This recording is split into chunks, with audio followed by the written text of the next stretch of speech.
sais pas si vous entendez les drôles de bruits. C'est des insectes ou des oiseaux qui communiquent ensemble. Bien contente parce qu'ici, il y a plus de communication entre animaux que de connexion Internet. Puis, dernièrement, j'ai fait faire le ménage, c'est comme ça qu'on peut dire, là, par des travailleurs forestiers qui viennent couper des arbres qui sont matures pour laisser pousser les plus jeunes.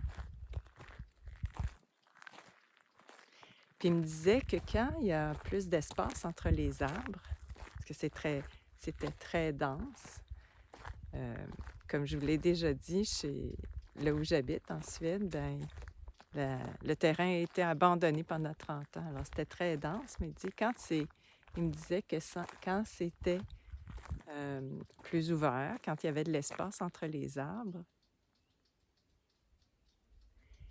les animaux venaient s'y promener. Il y avait plus de chances de rencontrer des chevreuils, par exemple. Et puis hier, en passant, il y a un petit lièvre. Je pense qu'il n'était pas un genre d'adolescent lièvre qui est venu s'installer sur une grosse pierre que j'ai près de la maison. Puis je le voyais passer beaucoup de temps à se laver. Il se nettoyait les oreilles, il se nettoyait le poil. Puis là, à un moment donné, il s'est étiré. Il s'est assis. Puis il n'a rien fait. Et là, je me disais, les animaux ne méditent pas. Dans leur vie, les animaux passent du temps à simplement être en connexion avec la nature.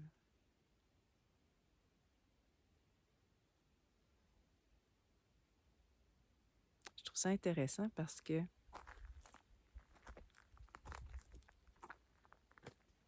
j'ai envie de vous parler du monde du vivant et du monde du non-vivant. Et je réalise que ma réflexion, qui va de plus en plus en profondeur, m'amène aussi à m'éloigner de certains sujets d'intérêt qui circulent dans les réseaux sociaux. Et penser aux vivants et aux non-vivants, puis m'intéresser aux vivants, ça intéresse pas tout le monde. Et pourtant, j'ai l'impression que c'est l'ultime enjeu. Alors, le monde du vivant, c'est ce qui nous entoure, c'est ce qu'on est. Et quand un lièvre s'assoit et ne fait rien, il est possible qu'il soit simplement en connexion et qu'il ressente dans son corps, dans son cœur, dans son esprit aussi, la vie. Et la vie, c'est, on peut le dire comme ça, une tonne d'informations qui circulent. Le non-vivant, c'est par exemple tout ce qu'on nous a proposé comme compensation à cette vie. Mais c'est mort. Et dans cette non-vie, bien, on apprend, on se sent parfois déconnecté, pas authentique, puis on retrouve des moyens de reconnecter, comme la méditation. Un genre de technique qu'on peut appliquer à notre quotidien pour s'arrêter, comme le lièvre sur la pierre. Quand je dis « je crois que c'est l'enjeu ultime », c'est que, ben, je vais faire référence à un livre que j'ai terminé récemment qui s'appelle « Propaganda » de Edward Bernays, qui se trouve à être en passant le cousin, non, le neveu plutôt, de Sigmund Freud. Et ça me parle. Parce que comme je vous le dis souvent, je me pose des questions qui peuvent paraître banales, mais l'une des questions que je me suis posée, c'est comment ça se fait que je ressentais une forme d'antipathie par rapport à Sigmund Freud et cette idée de revenir absolument vers notre passé, de faire une analyse approfondie pour être bien dans le présent. Et cette posture parfois d'expertise d'un psychanalyste, pas toujours le cas, mais ça arrive. Et donc, j'avais lu Les clients de Freud et j'avais découvert que Freud avait menti lorsqu'il il avait tenté de rapprocher des cas, c'est-à-dire il avait travaillé auprès de personnes hystériques et puis il avait falsifié ces cas pour les faire correspondre à ces théories qui, quand on les lit, on se dit, voyons, ça n'a aucun sens. Ça va trop loin. Et donc, je reviens à Propaganda, c'est son neveu, c'est-à-dire que c'est le fils de sa sœur, Anna Freud. Et je vous résume, là, en gros, ce livre. Il s'est intéressé à comment des entreprises peuvent vendre des produits et devenir riches par certaines stratégies. Et, en gros, comme je vous dis, la stratégie consiste à multiplier les témoignages qui font la promotion de ces produits, mais de façon très subtile.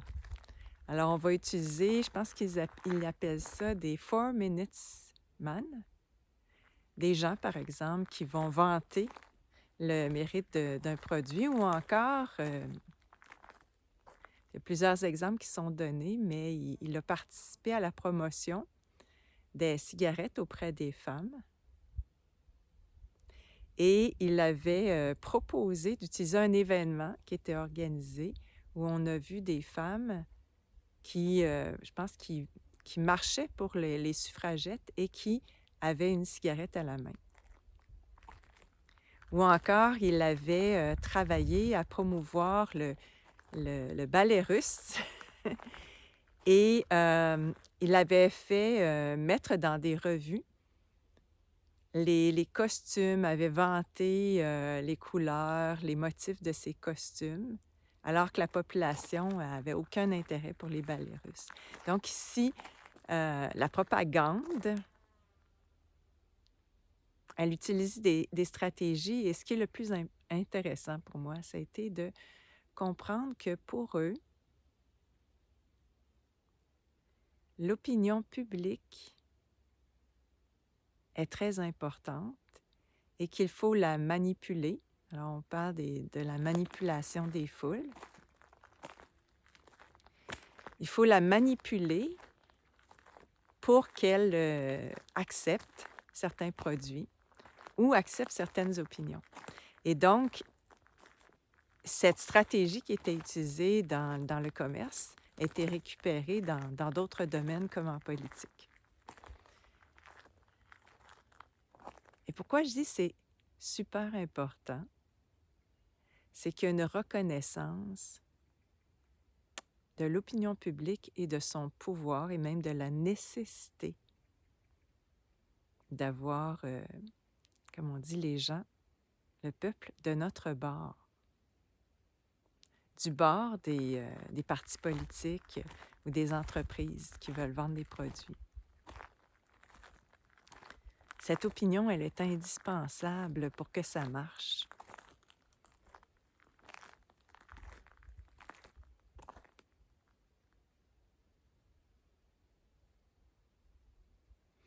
Et je reviens au vivant et non-vivant.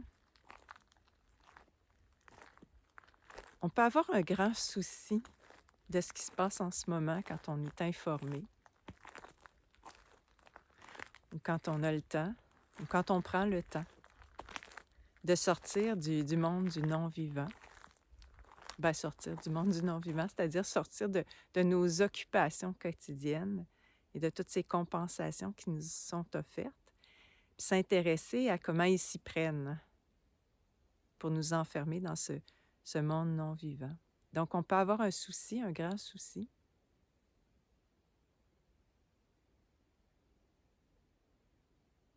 Puis fantasmer sur le pouvoir des gens qui manipulent le monde.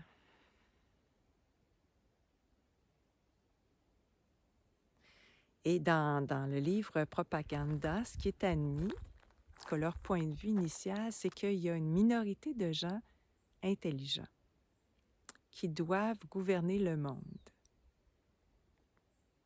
C'est admis, c'est reconnu dans le sens que pour eux, c'est acceptable.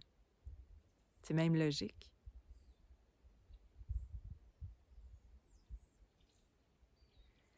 Mais ces gens intelligents qui, à l'origine, se sont dit, ben, ce monde nous appartient, on va s'arranger pour le dominer. Ils sont tombés dans le piège. Dans le sens qu'ils ont créé un monde non vivant. Et même s'ils veulent soumettre les gens à ce monde, ils se sont beaucoup intéressés à ce monde. Et c'est un peu comme les menteurs qui finissent par se croire. Ils s'enferment eux-mêmes dans ce monde du non-vivant en attribuant un pouvoir, une réalité à de l'argent, à l'influence qu'on peut avoir sur les gens.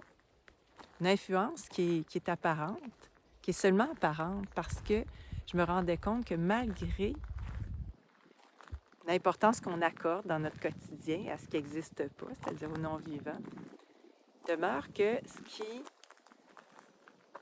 est le plus important, c'est toujours l'amour. C'est le vent qui se lève. Ça, c'est vrai. Ça, c'est réel. Je ne sais pas si je peux vous montrer.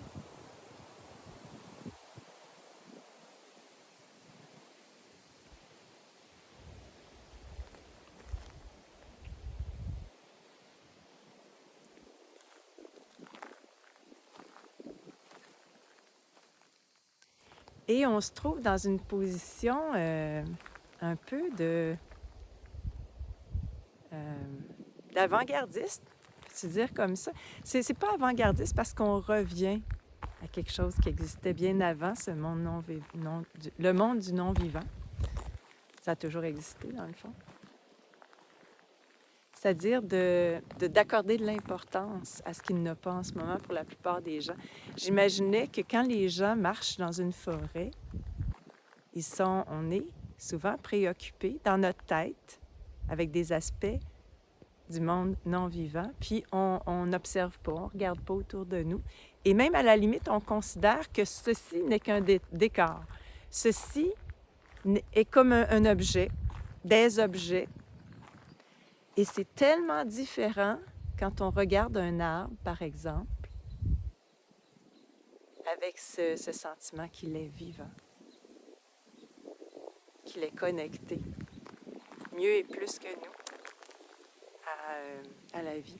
Je me souviens d'une relation que j'ai eue avec un homme qui était psychiatre. Une discussion qu'on avait eue ensemble qui l'avait tellement choqué que j'étais impressionnée par sa réaction. Je vais essayer de rentrer dans cette forêt de sapins.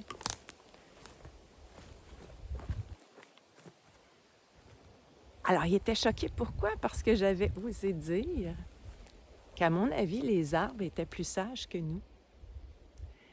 Parce qu'ils étaient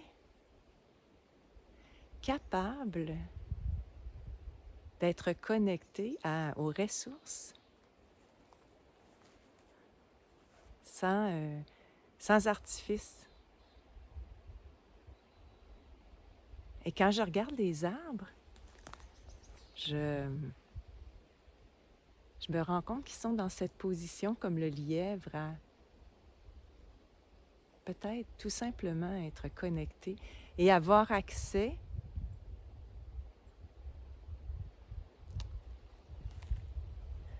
à une connaissance qu'on néglige, pas qu'on néglige parce que on attire toujours notre attention vers autre chose. Et pourtant, c'est là.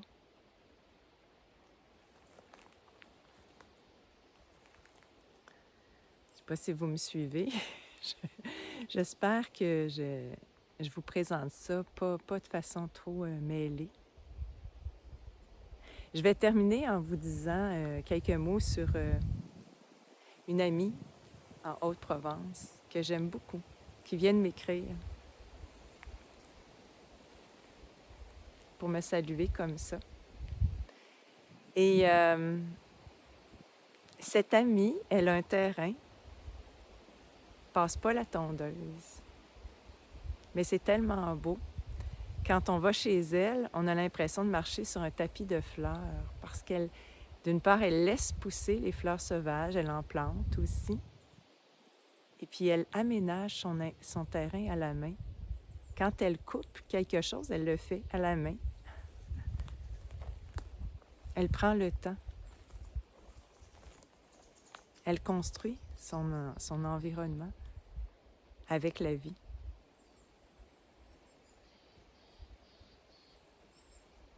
Alors voilà, on a tellement plus de pouvoir qu'on pense. On est l'opinion publique qu'il tente d'orienter. Mais en le faisant de façon très stricte, en allant jusqu'au bout, parce que pour moi, la manière dont je vois ça, c'est il joue le tout pour le tout en ce moment. Mais en allant toujours plus loin, il y a de plus en plus de personnes qui sortent de la bulle du non-vivant, qui utilisent leur sensibilité. Je parlais aussi avec une autre dame dernièrement qui avait la capacité d'avoir des rêves prémonitoires, des visions pour elle-même, pour d'autres aussi. C'est une sensibilité qui existe chez certains, mais qui existe certainement chez tout le monde.